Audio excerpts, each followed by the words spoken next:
동네 기반 범죄가 심한 동네로 이사가기 전이다. 서울의 B 아파트에 이사간 후 며칠 집을 비우고 집에 올 때다. 배우자인 M은 우릴 아파트에 내려주고 일터로 갔다.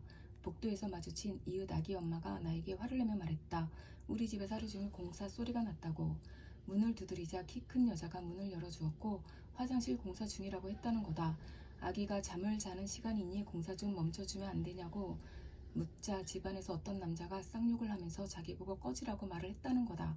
아기 엄마는 우리 집 화장실 바닥이 고르지 않아 공사 신청한 걸 알고 있었고 그 공사를 한 거라고 오해하길래 우리 집 화장실 공사 지난주에 다 끝났어 하고 말을 했다.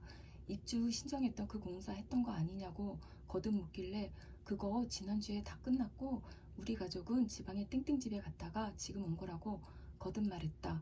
나는 영문을 몰라 어리둥절했고 진짜 우리 집에서 공사했냐고 묻자 그렇다고 하며 우리 집인 끝집을 손으로 가리키며 자기가 저 현관문을 두드렸다고 강조를 했다. 내가 믿질 못하자 아기 엄마는 내가 거짓말이라도 하는 것처럼 짜증내며 공사하고도 안 한 척하고 있어 하고 신경질 내며 자기 집으로 들어갔다. 그날 저녁에 귀가한 M에게 그 이야기를 하자 다른 집을 착각한 거 아니야 한다. 그 아기 엄마는 내가 이 집에 사는 걸 아는데 하자 하지도 않은 공사를 했다고 말한다 라며 그 여자를 미친녀라고 욕한다. 경찰에 신고해야 되는 거 아니야? 너무 이상하잖아 했더니 미친녀 말을 뭘 믿고 신고하냐? 고 한다. 그 여자가 말했어. 키 큰 여자가 문을 열어주었다고 하자 뭐? 하고 놀란 듯 눈이 커졌다. 키 큰 여자라는 말에 왜 놀랐지? 이상했다. 아는 여자야? 묻자 아니? 라고 대답하는데 기분 탓인지 웃음을 참는 것처럼 보이기도 했다.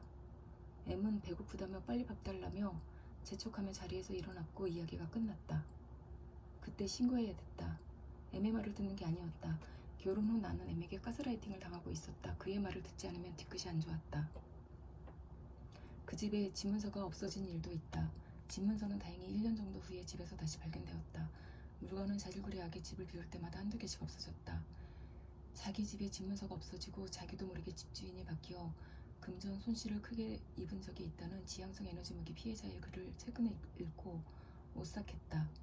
나도 그때 그런 일을 당할 뻔했던 거다. 어느 날은 외출 후 귀가하니 내가 청소했던 것보다 집이 훨씬 깔끔하게 치워진 적도 있다. 내가 생각한 것보다 청소를 깔끔하게 잘하네 하고 뿌듯했다.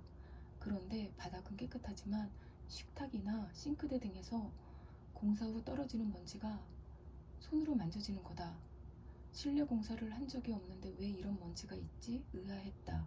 입주 초기에 집안 곳곳에서 볼 수 있는 나무 톱밥 먼지 같은 거였다. 어느 날은 샤워하던 중 화장실의 욕조 부분에 있는 타일에 있는 구멍을 발견했다. 왜 이걸 처음부터 발견하지 못했지? M에게 그 구멍에 대해 말하며 이건 뭐지? 왜 이걸 진작에 못 봤지? 하고 묻자 맨날 보니까 그랬나 보지 하고 궁금해하지도 않았다. 어느 날부터 M은 귀가하며 화장실 청소를 자청해서 열심히 했다. 화장실 청소를 할 때면 들어오지 못하게 문까지 잠그고 있는데 나는 청소해주는 게 좋아 왜 잠그는지 궁금해하지도 않았다. 이사한 지 몇 년 후 등단했고 어릴 때의 친구들과 만났다. 집 근처 지하철역에서 만나 식당에서 식사하고 친구들과 집으로 왔다. 그런데 현관문이 비번을 눌러도 열리지 않았다. 이것도 너무 이상했다. 다행히 2층 집이었고 감사하게도 경비 아저씨는 사다리를 가져와 베란다를 통해 실내로 들어갔고 현관문을 열어주셨다. 경비 아저씨에게 감사하다며 음료수 한 박스 사다 드렸다. 몇 시간 후 친구들은 돌아갔고 저녁에 가족들과 있을 때 다시 비번을 누르자 현관문이 열리는 거다. 나중에 생각하니 누군가 집안에 있었던 것 같았다. 집안에 있던 누군가가 실내에서 이중 잠금 장치를 눌러 밖에서 비번을 눌러도 문이 열리지 않았던 것 같다. 그런데 그 시각에 집에 있을 사람은 가족 중 없다. 그 사람은 경비실로 우리가 사다리 빌리러 간 사이에 빠져나간 것 같았다.